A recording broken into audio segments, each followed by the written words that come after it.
Eu tinha um filho da sua idade. Quando eu cheguei, o guri tava empalado no portão de minha casa pela babá que dizia que amava ele. A primeira pessoa que eu vi morrer foi minha filha, ela estrangulando minha filhinha que tinha 3 anos de idade, que ela dizia que ela amava. A primeira pessoa... Se no Brasil agora, o governo... Inclusive, eu discuto isso no artigo abertamente com matemática, com conta, isso há 6, 7 anos atrás. Eu demonstro que a gente podia acabar com a pobreza colocando a renda mínima, tipo, 3 vezes o valor mais do que era a linha de pobreza na época, pagando, tipo, um salário mínimo para cada pessoa que renunciasse. Então você é a favor do voto censitário, aquele que havia no Brasil antigo, que quem só tinha uma determinada renda que podia votar. Os pais fundadores eram. Os pais fundadores desse país tinham isso, e nos Estados Unidos eles nunca usaram a palavra democracia em nenhum documento, nem na Constituição americana e nem na Constituição estadual americana. Democracia, onde as pessoas não contribuem e votam, onde a maioria é parasita, é uma degeneração da república, que é quem contribui e vota, não é isso? No condomínio, um porteiro não tem que votar, com visitante não tem que votar. O voto tem que ser baseado na contribuição do cara, não é isso? Eu acho, inclusive, estudando uma coisa aí. Só pra terminar, eu acho, inclusive, que servidor público não deveria votar. Porque além... Você pode julgar em causa própria? Você pode julgar em causa própria? Não. Se você tá mamando num negócio lá, você exerce o poder do Estado, você ainda vai votar? Podia. Eu conheço um tribunal que tá julgando em causa própria. Dele e dos amigos, falar. Né? E botando as mulheres, as tias, os primos, os filhos, pra advogar na vara do cara, né? Maravilha. Melhor emprego maravilhoso, do mundo. Né? Depois aparece o filho do cara com relógio de não sei quantos milhões de reais, né? Hein? Não pode ficar dizendo isso e receber em Pix. É melhor aprender a usar Bitcoin, professor. Hein? Sabe como é que era o título de eleitor, entre aspas, na Suíça medieval? Era a espada. O homem, quem só podia votar, quem portava espada. Aquele que estava disposto a defender a nação, o seu próprio sangue. A Roma só só houve império em Roma por causa de Mário. Por causa da profissionalização do exército. A República Romana, se você, para votar, você tinha que se apresentar na guerra, tinha um período do ano que se você fosse pobre, você ia com a tiradeira, se você fosse um pouco mais rico, você ia botar uma armadurazinha, se você fosse top de riqueza, você ia no cavalo, não é isso? É isso aí. E o imposto não era sobre renda, era sobre patrimônio. E esse seu patrimônio que pagava ia ser proporcional aos seus direitos. Se você ia ser representado por um tribuno e tal, não é isso? Exatamente. Seu espaço social. As contribuições eram proporcionais, os direitos eram proporcionais às contribuições, à proporcionalidade. Hoje, no Brasil, o marido tem direitos proporcionais às obrigações? Não. Você ouviu que no BBB o cara se separou? Você viu que no BBB o cara se separou sem saber? Quando ele saiu do programa, já estava declarado que ele não era mais marido da mulher. Mas você assiste essa sujeira aí? Não, mas eu não assisto, mas eu soube esse caso jurídico, eu pesquisei, era verdade. Mas isso é uma aberração, né? Não, essa é a regra agora. Inclusive, eu fui em vários podcasts, eu fiz a mesma pergunta em todos, e eu recebi respostas que eu não conseguia entender. Em uma situação que a mulher que chega para o marido e diga assim... Quando eu ouço sua voz, eu fico seca. Não toque em mim, eu quero que você venha na nossa casa, eu quero ir embora. A mulher tem direito de repudiar o marido porque ela não admira e não tem mais vontade de tocar nele. Aí as pessoas, você tem direito. Digo, se você tiver direito de repudiar a sua mulher porque você não tem mais vontade de estar perto dela, você também vai ter direito de repudiar seus pais. Porque a mulher você escolheu, inclusive, e os pais não. O mesmo tem mandamentos divinos iguais, não é isso? De você não abandonar seu pai e mãe, de você honrar sua mulher e ser sua carne e você amar ela, né? Agora, se você pode repudiar seu pai e sua mãe, você não pode repudiar seu filho? Não, se você puder repudiar um mesmo, você pode repudiar qualquer todo mundo. Não é minha vontade, não é isso? Todo mundo. E como é que chama? Como é faz o que tu queres, que é tudo da lei, é o mandamento de quem, né? E também é tudo o diabo, né? Como é que era? Da igreja satânica era esse, do Telema. Aleister Crowley, né? Isso. Aleister Crowley era justamente esse. Faz o que tu queres, essa é a tua lei. Era o Aleister Crowley e aquele outro... satanista da NASA. Os foguetes da NASA foram criados por ele. É Werner von Braun, não? Não. Ele era ligado à igreja satânica. A sigla dele era JPL, Jack Parsons. Jack Parsons fez os satélites da NASA, os primeiros, né? E ele era satanista. E ele era adepto dessa frase. A NASA tem um pezinho no nazismo e no satanismo, né? O Paperclip, eles foram buscar os talentos, né? Seja lá onde foram. Os talentos lá. E pessoas que estão dispostas... Pessoas dispostas a fazer qualquer coisa, bicho, geralmente eles conseguem o que eles querem, né? Pelo menos no curto prazo, né? Exatamente. Por que você começou a estudar nessas coisas de Bitcoin, de conspiração? Você também você acredita nessas coisas de conspiração, governo mundial? Não estou falando que está errado. A culpa foi de meus avós. Eu também conheci muitos veteranos de guerra. Eu conheci pessoas boats people do Vietnã. Eu conheci pessoas na minha adolescência. Conta um pouco, então, conheci veteranos das guerras de descolonização da África que me pegaram no colo quando eu era criança e me mostraram na favela e disseram assim, ali, ó. Eu tinha um filho da sua idade. Quando eu cheguei, o guri tava empalado no portão de minha casa pela babá que dizia que amava ele. A primeira pessoa que eu vi morrer foi minha filha, ela estrangulando minha filhinha que tinha 3 anos de idade, que ela dizia que ela amava. Foi a primeira pessoa que eu matei, foi ela. Um dia, os comunistas vão chegar aqui e vão dizer a eles que a única maneira de eles terem o que vocês têm é matando vocês. E eles vão fazer o que eles fizeram com minha família. O Capitão Paixão tava errado? Tava certo. Certo? Porque é isso que os comunistas fazem. Eles entram e vão exterminando. Pois é, o Capitão Paixão foi o culpado, tá vendo? Ele disse que era pra temer o comunismo, não é isso? Esse era português. Isso, que lutou a guerra de descolonização. Lutou em Angola. Lutou em vários lugares. Tá. Lutou em Angola, lutou em... Como é o nome? Moçambique, lutou em Guiné, exatamente. É isso que eu tô dizendo ao senhor. A minha influência de infância e da adolescência era de pessoas que tinham sofrido muito no mundo comunista. Meus avós foram em países comunistas. E do Vietnã? Quem que você conheceu? Conheci vários boat people. Inclusive, a primeira vez que eu fui na Califórnia, eu era adolescente.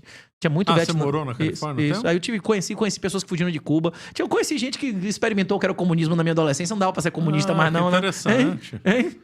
Se você tiver alguma história interessante, algum cubano, algum... Esse do português é uma coisa bem mais próxima da gente, né? Esse é bem próximo da gente e coisa que muito não se ensina, né? Como é que foi a guerra de descolonização, né? Foi brutal, né? Eu acho que a grande culpa disso, em grande parte, é nossa. A independência do Brasil foi o pior evento que podia acontecer para as colônias. E foi mesmo. Tá lá o meu livro lá. Eu sou contra a independência de Portugal. Ganhar uma guerra para Portugal. Uma guerra que, inclusive, os Estados Unidos e a União Soviética se uniram para destruir Portugal, né? Era o mundo contra Portugal. Nós nunca teríamos, considerando que nós somos uma civilização, nós nunca teríamos perdido essa guerra com a indústria de São Paulo e a população armada que tinha costume de atirar do Nordeste, não é isso? A gente ia levar até o fim, não é isso? É verdade, bem observado. Tem que ter o capital para financiar. E gente pra morrer, que esteja disposto a apertar gatilho. Eu tinha no Brasil gente disposta a apertar gatilho da década de 70. Hein? Ou você tem. Então, então você é contra a independência do Brasil. Foi um grande erro. Foi um grande erro. Ele dá a Portugal o dote da gorda lá, a Dona Maria, foi um grande erro. Nós deveríamos ter continuado como o Reino Unido, como a Inglaterra continuou, nem que dividisse o ideal, inclusive, era que a gente fizesse como vários países fazem, que é dividir as capitais, para inclusive haver a maior separação de poderes e menos conchavo, né? Acho que o ideal era que o Brasil tivesse 3 ou 4 capitais, o Império. Podia ter uma capital em Coimbra, podia ter uma capital em Lisboa, podia ter uma capital em Salvador, uma capital no Rio, e inclusive, como é que chama? Os conchavos pessoais, onde as relações iam ser bem mais impessoais, não é isso? Sem você conseguir facilmente encontrar as pessoas pessoalmente, né? Sem dúvida. A capital em Brasília não dá, né? Todo mundo usa o mesmo restaurante, a mesma academia, os brothers, não é isso? Hein? Não, mas tem vários países que têm diversas capitais, né? A tradição não é assim no África do Sul, na Austrália. E também a Espanha chegou a ter uma tradição interessante que era a capital itinerante, né? Então o rei estava presente da população em vários locais. Então ele ficava um tempo... A rainha Isabel, católica, então ela andava em vários locais justamente para ficar com mais contato com a população e não fugindo da população. Então ela tinha corte em Segóvia, depois em Madrid, depois em... Madrid não era, né? Mas depois em Toledo, etc. Vivia circulando. E vivia circulando e ficava mais próxima do povo, né? O pessoal tem uma ideia errada de monarquia. Eu prefiro que a monarquia era coisa distante do povo. Não era nada disso. Dom Pedro II, que você gosta, recebia as pessoas lá com porta aberta. Gosto, mas a gente tem que admitir que Dom Pedro II, ele, inclusive, foi o sentimento antirreligioso dele que fez ele não cumprir o papel dele, né? Sim, não, eu sou crítico dele. Ele é um modernista. Ele sofreu mal dos meus pais, né? Ele se declarou republicano. Quer dizer, não dá, né? Um monarca se declara republicano. Persegue Dom Vital. Não dá, né? São coisas que não dá pra fechar os olhos. Mas você também não vai dizer que ele é Lula, né? Não dá. É lógico que não, né? Existe uma gradação, né? Uma gradação enorme. Tem uma distância enorme entre isso e aquilo, né? Uma distância enorme. Inclusive, na minha opinião, a monarquia, o modelo monárquico ideal é o modelo monárquico que, quando a gente deu as costas, nós vivemos 800 anos de problema de islâmico, né? Que é a monarquia eletiva, como o Vaticano, que era a nossa tradição até 711, né? Quando o Roderick... Dos visigodos era eletivo. O Roderick desrespeitou e, por causa disso, os outros não seguiram ele em batalha e ele foi derrotado pelos muçulmanos, né? Exatamente. O ideal é a monarquia eletiva. Eu acredito que a monarquia no Brasil caiu pela altíssima centralização de poder do imperador e inexistência de uma monarquia de base local, né? O problema é que a monarquia do Brasil, né, ela já pegou uma herança liberal também, né? Pois é, altamente, né? Uma herança liberal. E aí foi um problema sério. Bom, vamos para aqui algumas perguntas. O Júnior, obrigado pelo superchat, Júnior. Renato, Halvin, que chama? Halvin ou Halvin? Porque tem 2 verbos em inglês. Cadê o pessoal do IBWay? Cadê o pessoal tem to halve e tem to halve, né? Medieval, então, né? Esses 2 são corretos, esse ano né? já está precificado? Você não tem como precificar coisas que ainda não tem um resultado certo. Sempre que existe um halving, tem um risco enorme do preço não subir e o hash rate diminuir e essas máquinas ociosas serem usadas para ataques, por exemplo, um fork malicioso. Você não tem como precificar uma coisa que ninguém no mundo tem como prever, né? Há um risco nessas operações de ter ataque hacker? É isso que você está falando? Porque o sistema de mineração ele é um sistema dinâmico. Dependendo do seu custo de energia elétrica e diversos outros custos, pode valer a pena de ligar ou desligar a máquina. Quando você desliga a máquina, a segurança da rede é diminuída, porque as máquinas que existem estão desligadas podem ser usadas para um ataque. E é por isso que todo halving, geralmente, o preço fica de lado ou cai, como acabou de despencar 20%, e normalmente depois do halving, normalmente não, todas as vezes, em menos de 60 dias, o preço dobrou. Certo. É por isso que eu tô aqui agora dando uma excitação, né? É isso. O negócio tá caindo porque tá começando a vir o momento da verdade, não é isso? Aí geralmente cai no negócio e não é isso? Todas as vezes o negócio deu certo e o negócio bombou depois. Vamos ver se vai acontecer de novo, né? Assim. Mas essas fazendas de mineração, sei que no Paraguai tem que energia é mais barata. Isso aí dá dinheiro ou não? Isso dá dinheiro para pessoas que são altamente especializadas e que têm... isso não é uma coisa para gente como eu e o senhor. Tá. Isso existe uma coisa nas finanças que se chama maldição do vencedor. Se o senhor quiser comprar 100 mil reais de carne agora, num raio de 10 quilômetros, é um preço. Se você quiser 1 milhão de carne, você vai precisar pagar muito mais, não é isso? Se você for para um leilão e ganhar o leilão, você é o otário que pagou mais do que os outros pagariam, não é isso? Qualquer mercado, quanto mais você comprar, você está provocando um aumento do preço. E o senhor entende isso intuitivamente? Lógico, o senhor falou que rodar ouro aumentava o valor do ouro. Isso o senhor entende intuitivamente completamente. Pessoas que querem comprar uma quantidade enorme de Bitcoin e não querem aumentar o preço do Bitcoin, para eles é mais vantagem minerar, porque ele está colocando fiat, moedas fiduciárias em máquina e equipamento e gerando um fluxo de caixa em Bitcoin. Para a maioria das pessoas que compram pequenos valores não vale a pena. E além disso, como é uma atividade de altíssimo investimento, altíssima complexidade e operação física, você tem que ter domínio físico, articulação financeira para conseguir energia de graça ou ociosa e dinheiro subsidiado. Como a margem é muito baixa, qualquer coisinha, qualquer variação que um tenha que o outro não tenha, se é uma coisa competitiva, se o cara operar com 5% de diferença para você, ele te elimina no mercado, né? Então, o cara conseguiu um empréstimo subsidiado do governo, você não conseguiu, então ele já lhe tirou da jogada. Já me tirou do mercado na hora, claro. Entendi. É algo de alto risco. Muito. Isso é para quem entende muito e tem muito esquema. Não é só esquema com o governo, não. Você tem que ter esquema de dinheiro subsidiado, esquema de importação rápida. Você importa a máquina, o cara segurou 2 meses, você já ficou no prejuízo, não é isso? Esquema de acesso pessoal aos produtores das máquinas especializadas, que você receber a máquina 2 meses depois do concorrente já era, não é isso? Já era. A diferença fica muito mínima, né? Aqui outra, Davi Barbosa, obrigado pelo superchat. Renatão e professor Marcelo, muito bom vê-los conversando. Renatão, você poderia explicar como vai funcionar a colaterização do Bitcoin? Eu não consigo entender. Tem algum livro que fala disso? Tem uma empresa no Brasil que chama Rispar. Eles emprestam o dinheiro que você quiser, ao custo do dinheiro do banco, que é o CDI, do Bitcoin que você colocar lá. Você já consegue qualquer empréstimo de qualquer quantidade de dinheiro, se você provar que tem, depositar o Bitcoin na mão deles. Na verdade, não é deles. É uma espécie de penhor dado como garantia, é isso?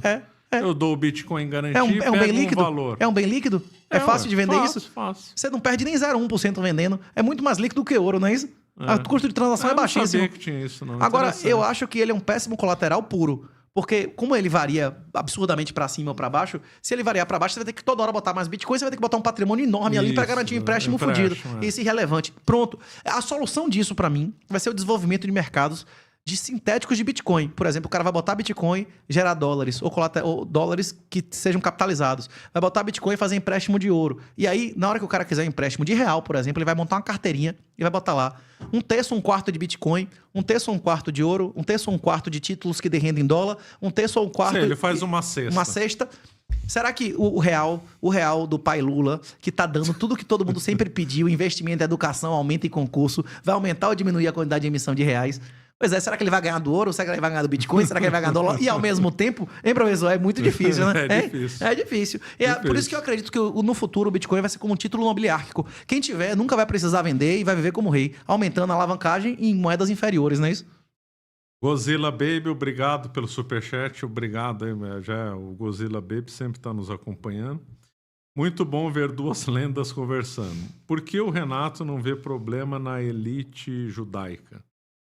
Não entendi a pergunta. Eu não vejo problema na elite judaica. Eu não quero exterminar os judeus, não. Eu quero que tenha muito mais gente com dinheiro e tal. Eu não tenho nada contra ninguém. Eu não sou capaz de julgar os outros, não é isso? Minha função nesse planeta é obedecer, não é isso? Eu não faço... A maioria das pessoas vão pro céu ou pro inferno, professor. Segundo a Bíblia, vai pro inferno, né? O casamento, como é a casa de meu pai? Inferno, É como o casamento do filho do rei. Se o cara não quiser aceitar Jesus, eu tenho autoridade de matar alguém porque o cara não aceitou Jesus? É nada, eu lamento. Agora eu queria que todo mundo aceitasse Jesus, mas... Eu vou impedir, eu vou me meter na vida dele? Não tem como. Não tem como. Eu vou querer matar os judeus porque eles não aceitaram Jesus. Porra, que loucura é essa, né? Isso não faz o menor sentido, não é isso? Fica uma violência gratuita e eu nem vou, e eu nem posso eliminar pessoas que têm opinião antissemitas do meu círculo, porque senão eles se tornam ainda mais antissemitas. Se eu não chegar pra Hugo, se eu tivesse acesso, o professor Michael Jones, você sabe quem é? Sei. Ele tem livros de qualidade absurda. Eu vou dizer que o livro dele não vale nada porque ele faz uma piadinha de vez em quando que eu acho grosseira e que eu não faria, que eu acho que é uma coisa errada ou não? Hein? É, lógico, claro. Hein? O pessoal também tá aí hipersensibilidade, né? Não, mas quem tem um parente lá sendo refém ou que tá na guerra, tem todo motivo pra... Claro, ou não? sim, hein? lógico. Qualquer um de nós que tivesse no calor do momento ia querer matar o sequestrador, não é direitos humanos, nada. Ia querer, fosse meu filho ou seu filho, meu irmão, não é isso, não ia ter conversa, não é isso ou não? Agora essa guerra não é a nossa, né? Essa guerra não é nossa, a gente não tem nada a ver com isso, né? Não tem. Não, Israel, nesse conflito, eu acredito que Israel tem uma superioridade moral absurda. Israel não sequestrou pessoas. Israel foi atacado. Você não tem como dizer que é equivalência. Você tem como dizer que tem uma equivalência moral? Pelo amor de Deus, né? Não tem equivalência moral. Eu sou um sionista agora porque eu tô dizendo isso. Não. Hein? Aí fica, porque aqui no Brasil, principalmente, tá um partido. No mundo inteiro, mas no Brasil tá um partidarismo. Você defende uma posição, pronto, você já é rotulado. Você defendeu pró-Israel, pronto, você é... Não, eu sou pró-verdade. Eu sou o caminho, a verdade e a vida. Eu sirvo o mestre, eu sirvo a verdade. A verdade é que Israel foi atacado e se eu tivesse naquela situação... Também. Nesse ponto, sim. E se eu tivesse na situação lá, eu fazia mais do que eles fizeram, não é isso ou não? Hein? Se fosse meu filho lá... Meu irmão, Israel tinha obrigação de se defender. Vai esperar o Hamas continuar matando, vai conversar com terrorista, assassino? Não dá, não. Obrigado pelo superchat, ZZZ. É sobre o comentário da Suíça, quando o Líbano era de maioria católica maronita, antes do crescimento dos islâmicos, eles eram um certo paraíso fiscal. Inclusive, o Líbano era muito desenvolvido, né? Justamente, você tem razão. Às vezes, a Beirute era tida como Paris Dom Pedro II foi pessoalmente convidar os ancestrais, esse pessoal, para vir pro Brasil. Acho que, inclusive, um filme que o pessoal me procurou outra vez aqui, querendo fazer filme da história do Fraga. Eu disse, não, rapaz, a história que tem que ser contada é a história de Najib Narras. Inclusive, a história de Najib Narras começa... Essa é uma história interessante. Com a ida de Dom Pedro. Ele deu um golpe lá no Rio de Janeiro. Mas ele é considerado um vagabundo, mas ele não tiraria dinheiro do bolso para contar a história dele publicamente, mostrando como a lei foi violada. O grande empresário da história do Brasil, do Império, dedicou 10 anos da vida dele para escrever e divulgar o livro dele, que inclusive todo mundo achava que Barão de Mauá era um vagabundo, até ter o livro dele ser popularizado e virar inclusive série na Globo. Não virou série na Globo, o Barão de Mauá? A série da Globo foi baseada no livro dele, Exposição a Credores, que ele mostra promotor tal vagabundo recebeu dinheiro de não sei quem, juiz tal recebeu dinheiro do inglês, não sei o que lá. Ele explicou tudo, inclusive como ele vendeu a aliança dele de casamento pra honrar coisas que ele não tinha obrigação legal de honrar, não é isso? Eu acho que Najib Narras, a família de Najib, se eu fosse sobrinho, filho dele, eu faria questão de fazer um filme. Já? Não sei, mas se eu tivesse parte dessa família, eu queria limpar meu nome. Eu queria fazer um filme, inclusive um filme contando a história, desde o início, a história deles não, inclusive mostrando que minha família não veio pra cá porque quis, que nós somos convidados por Dom Pedro II, né? Isso mostraria, começava o filme com a missa no rito maronita, que é o Rogan, rezando o Pai Nosso em como é o nome em aramaico, né? Ele não foi pessoalmente no Vale do Becacha, mas ele convidou essas pessoas pra vir pra cá, não é isso ou não? O Dom Pedro II. O Dom Pedro II. O Najib Narras, o avô, o pai... Não, ele não, mas é que tá. Né? Foi começando a vir pessoas que chamavam outras, não é isso? Ah, entendi. Ou não? Ele só veio pra cá porque Dom Pedro II começou a trazer essa galera, né? Teve um monte de gente que veio pro Brasil na Primeira Guerra Mundial. Como japonês, nem todo japonês foi convidado, mas houve um convite inicial e aí um foi trazendo o outro, né? Isso não? Também teve convite, italiano. Mas o alemão, o Dom Pedro não foi lá pessoalmente dizer assim, eu estou convidando, eu sou o imperador do país, em nome de Deus, eu vim lhe convidar, não é isso? Flumes, obrigado pelo superchat. Grande Renatão, parabéns pelo convidado. Marcelo, obrigado. Sobre o Concílio Vaticano II, qual a sua opinião do convidado? Ou melhor, qual a sua opinião sobre a crise da igreja? Rapaz, eu tenho pouquíssimo conhecimento teológico. O senhor recebeu pessoas aqui que entendem infinitamente mais do que eu. Eu não tenho conhecimento para emitir o assunto. Agora a questão é a seguinte: eu julgo uma árvore pelos seus frutos. Muitas coisas erradas estão acontecendo e a consequência disso é que pela primeira década, em 500 anos, a maioria das pessoas nesse país não vão se considerar católicos, mas evangélicos, não é isso? Isso é um fato. Isso é um fato. E qual foi a consequência? Quem produziu isso?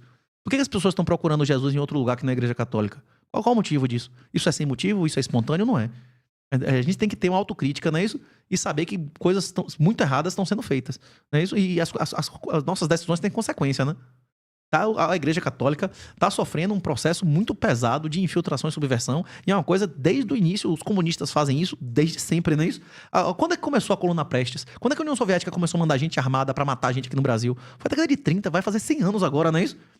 Se eles fizeram, se eles gastaram... Até um pouco antes. Se eles estão gastando dinheiro para subverter o Brasil há 100 anos, quanto tempo eles estão gastando para subverter a igreja, que é uma coisa que é muito mais influente e uma ameaça muito maior ao comunismo, não é isso? Sem dúvida. É. Bem observado. Gustavo Martins, obrigado pelo superchat. Salve, Renatão e professor Marcelo. Renato, quando você acha que acontecerá o ATH? O que é ATH? All Time High, não é isso? Manda um abraço pro Gustavo Cold, é isso? Gustavo Code, eu não sei quem é, o senhor conhece Gustavo Code? O que é esse ATH aí, afinal? Traduz pra gente. É o all-time high, quando dá o preço máximo da história. Mas o all-time high de gasolina a gente tem todo semestre aqui no Brasil, não é isso? O all-time high de pão, de carne, de leite. Em real, meu irmão, dá all-time high toda hora de qualquer porcaria. Mentira que eu tô dizendo? É isso, é isso, all-time high de quê? Por exemplo, o Bitcoin agora, esse ano, bateu o valor máximo desde sempre. Aí eu falei assim, valor máximo nominal? Porque naquela época, se corrigir pelo CPI, tinha que ser $80 mil, não é isso ou não? Entendi, isso é muito relativo, né? Não, uma coisa é certa. Se o cara pode imprimir infinito papel, ele vai valer cada vez menos, não é isso? Lógico, claro. Podcast 3 Irmãos, obrigado pelo superchat. Até comentei aqui com o Renato que eu gostei muito de ir lá e que vocês foram lá para conversar com o Monark, né? Um abraço aí para vocês. Rapaz, os caras me ligaram. Esses 3 irmãos, os caras me ligaram da Flórida, dizendo que você quer vir agora, a gente vai gravar, você, Monark e o Goldfellas, né? Eu digo, pô, eu tô trabalhando, né? Se eu não fizesse nada, nem imagino que moral. Rapaz, hein? Rapaz, ia ser uma conversa boa lá. Rapaz, ia ser minha honra, mas eu infelizmente não consegui dar licença da polícia, eu tenho que servir, não é isso ou não? Rapaz,